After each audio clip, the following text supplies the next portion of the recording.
வெற்றி பயணம் search bell 319 பாகம் 1. மனம் மனம் அது கோவிலாகலாம். விதவையின் காணிக்கை பெரியது என்கிறார் இயேசு. பல நாட்களாக நான் கேட்டு ரசிக்கும் பாடல் ஒன்று, மனிதன் என்பவன் தெய்வமாகலாம். இந்த பாடலை நீங்கள் கேட்டு அதனுடைய அர்த்தத்தை புரிந்து கொள்ளுங்கள். முதலில் இங்கு ஒரு சிறு கதை ஒன்றை சொல்கிறேன்.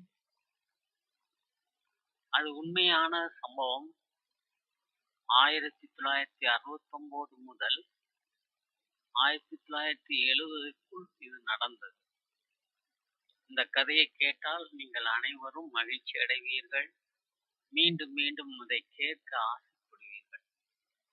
இது ஒரு உண்மை கதை.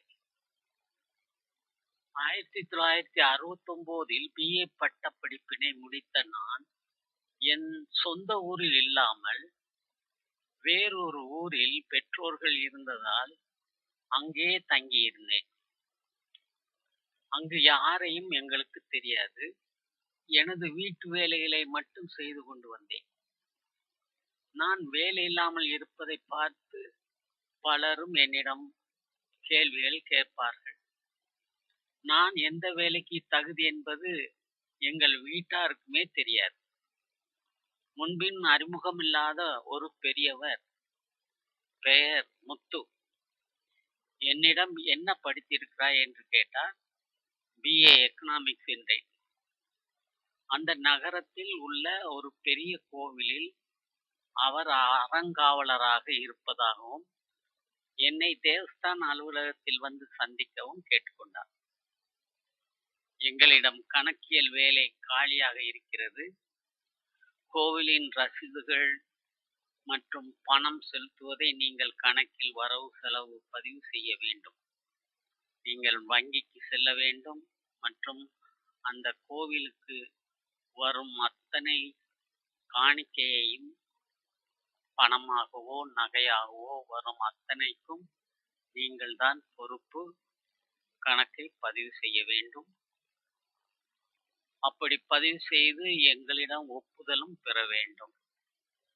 நகைகளை தேவஸ்தான கருவூலத்தில் பாதுகாப்பாக எடுத்து சென்று வரவு வைத்துக் கொள்ள வேண்டும். கருவூலத்தில் கணக்கு கொடுத்து அதையும் ஒப்புதல் பெற்றுக் கொள்ள வேண்டும்.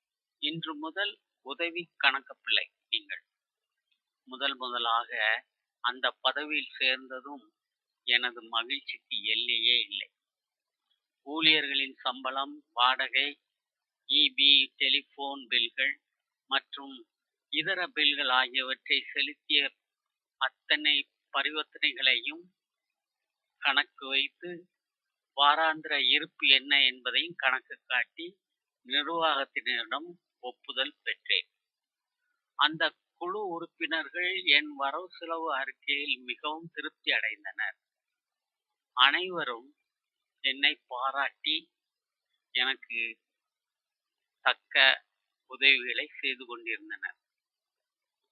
ஒரு குறிப்பிட்ட ஊழல் நடவடிக்கைக்காக இடைநீக்கம் செய்யப்பட்ட எனக்கு முன் பணியாற்றிய கணக்கர், அவருக்கு இது சிறிதும் பிடிக்கவில்லை.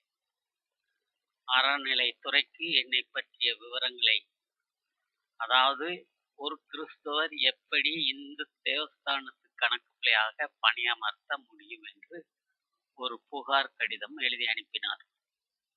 அறநிலைத்துறையினர், ஒரு கிறிஸ்தவரை அந்த கோவிலுக்கு யார் நியமித்தது, இதுவரை கொடுத்த சம்பளத்துக்கு யார் பொறுப்பு என்று கேட்டு ஒரு நோட்டீஸ் தலைவர் முத்துவுக்கு அனுப்பினர். மெமோ பெற்ற நிர்வாக கமிட்டி மற்றும் தலைவர்கள் அதிர்ச்சி அடைந்தனர். கமிட்டி தலைவர் எனக்கு கொடுத்த ஊதியத்தை முழுவதையும் அவரே திருப்பி தர ஒப்புக்கொண்டார். விதிகளுக்கு உட்பட்டு அவர்களும் அங்கு என் வேலையை தொடர வேண்டாம் என்று சொல்லிவிட்டனர். ஆனால் பெரியவர் முத்து அடுத்த நாளே அவர் என்னை அழைத்து கொண்டு போய் அந்த ஊருக்கு அருகில் இருந்த ஒரு ஸ்பின்னிங் மில்லில் பணியமர்த்த சிபாரிசு செய்து கூடுதல் சம்பளத்தில் பணியமர்த்தினார். அவர் என் மீது வைத்திருந்த அளவு கடந்த அன்பை நான் என்றும் மதிக்க வேண்டியது இருக்கிறது. எனக்கு அந்த ஸ்பின்னிங் மில் திருப்திகரமாக இருந்தது. அங்கு உள்ள அனைவரும் மரியாதை வைத்திருந்தனர். நான் கேட்டுக்கொண்டதையே பின்பற்றினார்கள். நல்ல உறவோடு என்னை கவனித்துக் கொண்டனர். மில்லில் வேலை செய்து கொண்டிருந்த போதே பெரியவர் முத்து மீண்டும் என்னை சந்தித்தார். எந்த சிரமங்களையும் பொருட்படுத்தாத அவர் எனக்கு டிஎன்பிஎஸ்சி விண்ணப்பம் ஒன்று கொண்டு வந்து தந்தார். நீ தேர்வு எழுது, கண்டிப்பாக நீ தேர்விலும் வெற்றி பெறுவாய் என்றார். என்னை பாராட்டி, உன் முயற்சியிலும் திறமையிலும் எனக்கு மிகுந்த நம்பிக்கை உண்டு என்று சொல்லி, அதனால் தான் இந்த அப்ளிகேஷனையும் வாங்கி தந்தேன் என்று சொன்னார். அவர் விரும்பியது போலவே நான் டிஎன்பிஎஸ்சி தேர்விலும் வெற்றி பெற்று அரசாங்க அலுவலராக நியமிக்கப்பட்டேன். இதயத்தை பார்க்கும் கடவுள் அது தன்னில் உள்ளதை பொறுத்து அல்ல, ஆனால் அது கொடுக்கப்பட்ட மனநிலையின்படி அதை மதிப்பிடுகிறார். கடவுளின் பார்வையில் சிறிதளவேனும் மிகவும் உன்னதமாக கருதப்படுகிறது. நல்ல மனப்பான்மையில் மிகப்பெரிய வலிமையை கண்டறிகிறார். இதனையே திருவிவிலியத்தில் மார்க் 12ஆம் அதிகாரம் இறைவசனம் 41 முதல் 44 வரையிலும் மற்றும் லூக்கா 21ஆம் அதிகாரம் 1 முதல் 4 வரையிலும் வாசித்து பார்க்கிறோம். அன்புள்ள சகோதரர்களே, இந்த வாசகத்தை நாம் வாசித்து பார்த்தால் நமக்கு இதை இயேசு என்ன சொல்லிக் கொடுக்கிறார் என்பதை நாம் கற்றுக்கொள்ள முடியும். இயேசு காணிக்கை பெட்டிக்கு எதிராக அமர்ந்து கொண்டு மக்கள் அதில் செப்பு காசு போடுவதை உற்று நோக்கிக் கொண்டிருந்தார். செல்வர் பலர் அதில் மிகுதியாக போட்டனர். அங்கு வந்த ஒரு ஏழை கைம்பெண் ஒரு கொதிராந்துக்கு இணையான 2 காசுகளை போட்டார். அப்போது அவர் தம் சீடரை வரவழைத்து, இந்த ஏழை கைம்பெண் காணிக்கை பெட்டியில் காசு போட்ட மற்ற எல்லாரையும் விட மிகுதியாக போட்டிருக்கிறார் என உறுதியாக உங்களுக்கு சொல்கிறேன். ஏனெனில் அவர்கள் அனைவரும் தங்களுக்கு மிகுதியாக இருந்ததிலிருந்து செய்தார்கள், செல்வத்திலிருந்து போட்டனர்.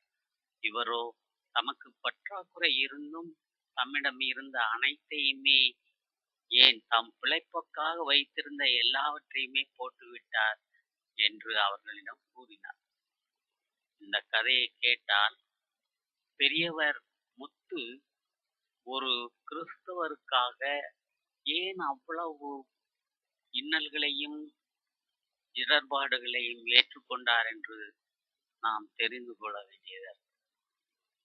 உண்மையிலேயே அவரை பாராட்ட வேண்டும். அவருடைய செயல்களால் நான் உயர் பதவி அடைவதற்கு அது ஒரு வாய்ப்பாக இருந்தது என்பதில் எந்த ஒரு சந்தேகமும் இல்லை. நன்றி, வணக்கம்.